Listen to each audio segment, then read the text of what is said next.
Assalamualaikum warahmatullahi wabarakatuh.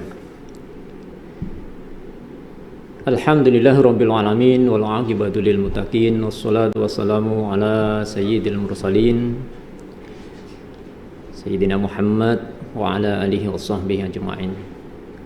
Amma ba'du. Kaum muslimin rahimakumullah, pemirsa channel YouTube Kementerian Agama Kulon Progo dimanapun Anda berada, kembali kita dalam acara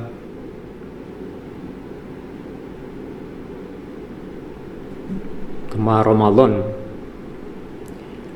tahun 1445 Hijriah.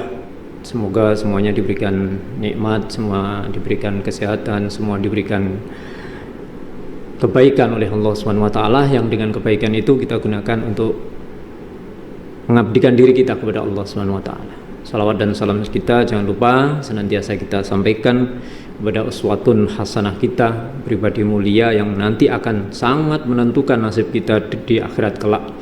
Dengan syafaat beliau, mudah-mudahan kita semua termasuk orang-orang yang akan mendapatkan pertolongan tersebut. Kita tahu bahwa hanya ada dua hal yang kita butuhkan nanti di akhirat nanti ketika yaumul hisab, yaitu rahmat Allah dan syafaat Rasulullah SAW. Dua hal ini sangat penting, oleh karena itu marilah kita usahakan, kita upayakan untuk di dunia ini bagaimana kita menggapai rahmat Allah dan bagaimana kita nanti mendapatkan syafaat Rasulullah. Tentu harus membangun konsep diri yang baik, harus membangun mahabbah yang baik kepada Allah juga kepada Rasulullah SAW. Pada kesempatan kali ini ada sebuah tema yang diberikan pada saya terkait dengan masalah spiritual intelligence atau kecerdasan spiritual. Apa yang dimaksud dengan kecerdasan? Menurut beberapa ahli, kecerdasan itu adalah sebuah sikap, kemampuan seseorang mengatasi problem dirinya secara benar, secara baik, dalam waktu yang singkat. Dalam bahasa Inggrisnya disebut intelligent atau disebut az-zakkar kalau dalam bahasa Arabnya. Nah, kecerdasan ini Ibnu Sina itu menyinggung bahwa kecerdasan spiritual ini termasuk satu kemampuan intuitif, yaitu sebuah kemampuan kecerdasan yang didasarkan kepada cinta, mahabbah, terutama cinta kepada Allah Subhanahu wa taala. Dan kali ini kita akan mencoba untuk membahas bagaimana seseorang yang memiliki konsep diri yang baik, dia akan semakin memiliki kecerdasan secara spiritual. Suatu ketika Rasulullah SAW berniat ingin meminta makan pagi kepada istrinya Sayyidah Aisyah. Ya Aisyah, berikanlah makanan untukku.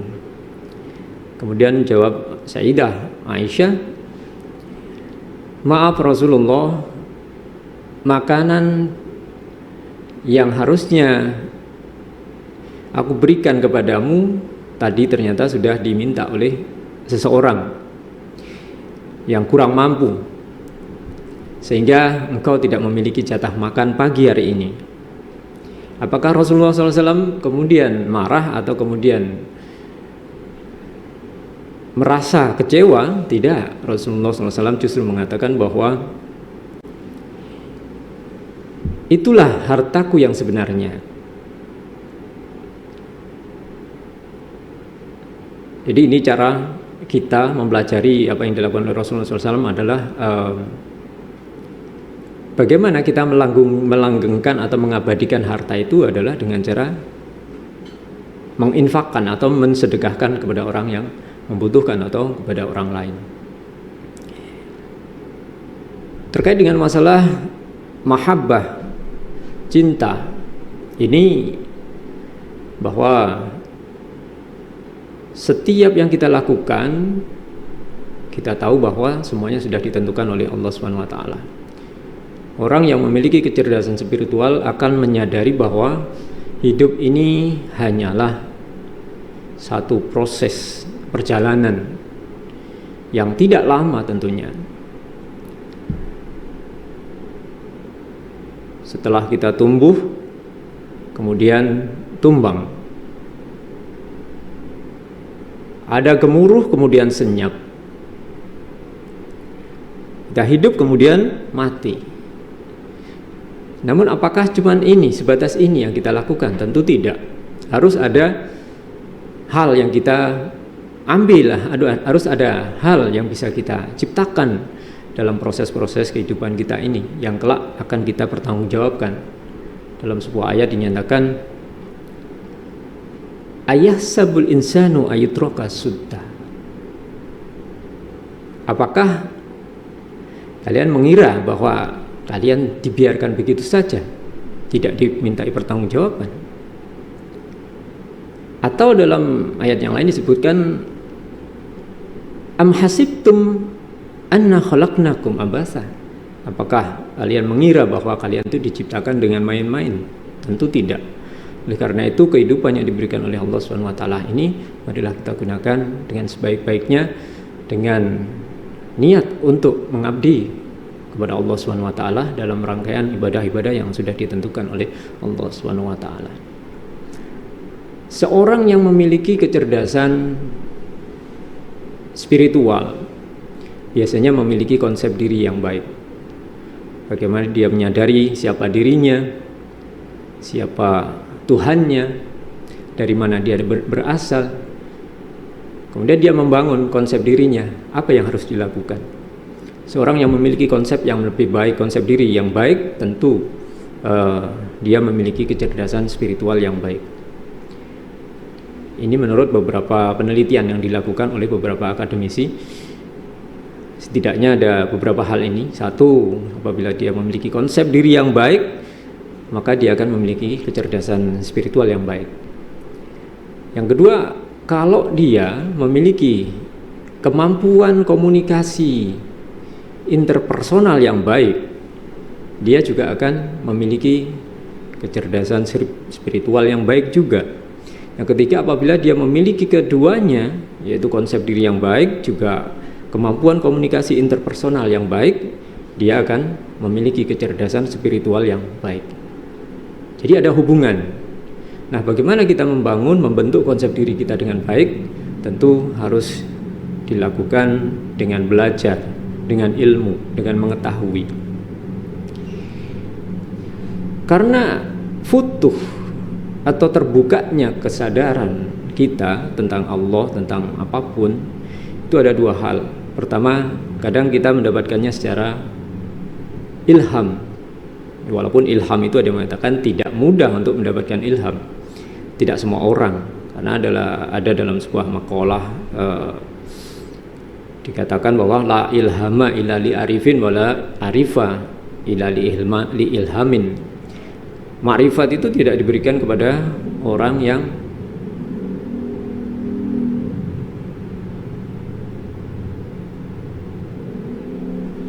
diilhami atau diberikan ilham.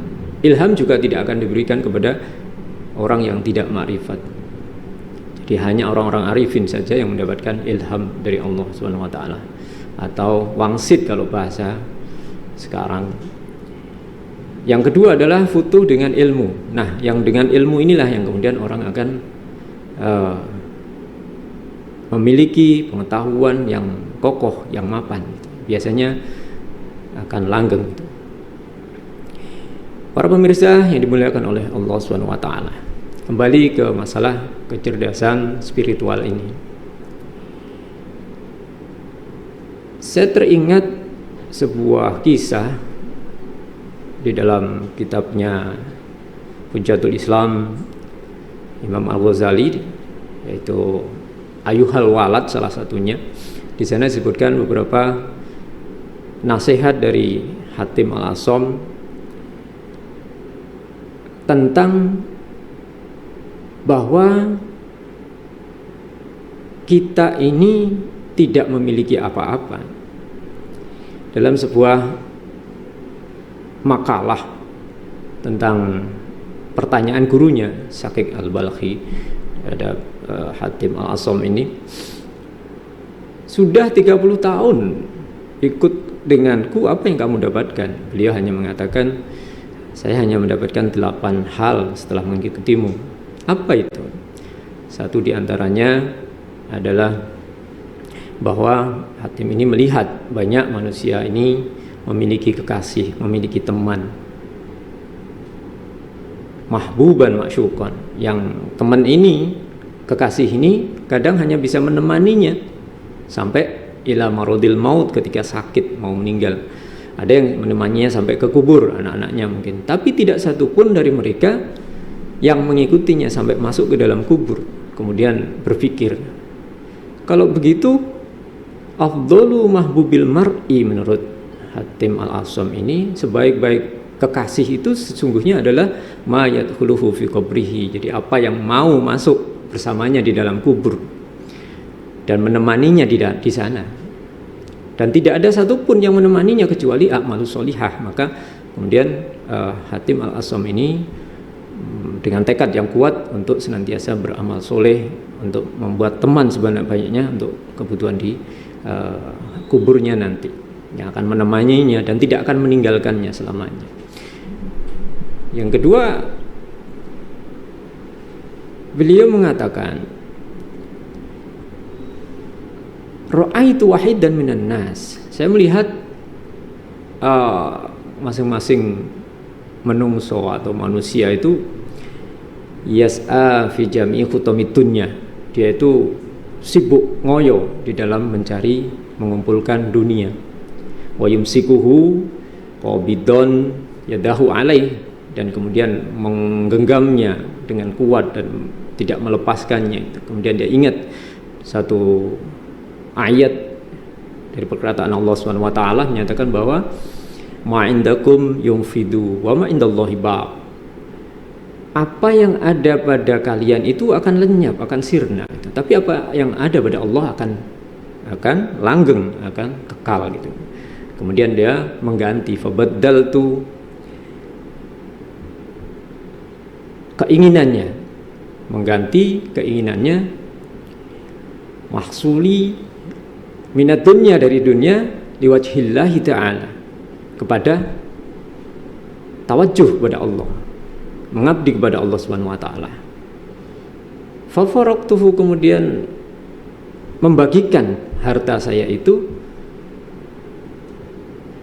lil masakin, kepada orang-orang miskin itu, liyakunu dukhran li, supaya nanti ini akan menjadi simpenan indallahi tabaraka wa taala kelak di yaumil qiyamah. Ini terkait dengan cerita atau kisah Rasulullah SAW yang mengatakan bahwa harta yang tadi diberikan kepada orang miskin itulah yang menjadi harta abadi saya. Kalau seandainya harta itu saya makan, benda itu saya makan, makanan itu saya makan sendiri, tentu hanya akan berubah menjadi kotoran saja, tidak ada bekasnya. Ya mungkin tidak secara langsung. Tapi dengan diinfakkan, disedekahkan, itu akan abadi harta itu. Oleh karena itu, apa yang kita lakukan di dunia ini, marilah secara sungguh-sungguh kita niatkan untuk ibadah kepada Allah Subhanahu wa taala. Kita ambil manfaatnya. Boleh mengambil dunia seperti yang sering kita sampaikan, tidak masalah kita menggunakan dunia ini, tetapi harus ada bekasnya secara akhirat. Karena banyak orang yang meminta kebaikan di dunia seperti yang disampaikan dalam sebuah ayat Al-Baqarah. Wa minan nas fa minan nasi may yaqulu rabbana atina fid dunya wa ma lahu fil akhirati min khalaq. Banyak dari manusia itu yang meminta kebaikan di dunia, tetapi mereka tidak akan mendapatkan apa-apa di akhirat. Dan doa berikutnya adalah disempurnakan menjadi wa minhum may yaqulu rabbana atina fid dunya hasanah wa fil akhirati hasanah wa qina adzabannar. Kita diberikan kebaikan di dunia ini, juga diberikan kebaikan di akhirat kelak. Dan ini adalah tentang konsep diri yang baik. Bagaimana kita membangun konsep diri kita, siapa Tuhan kita.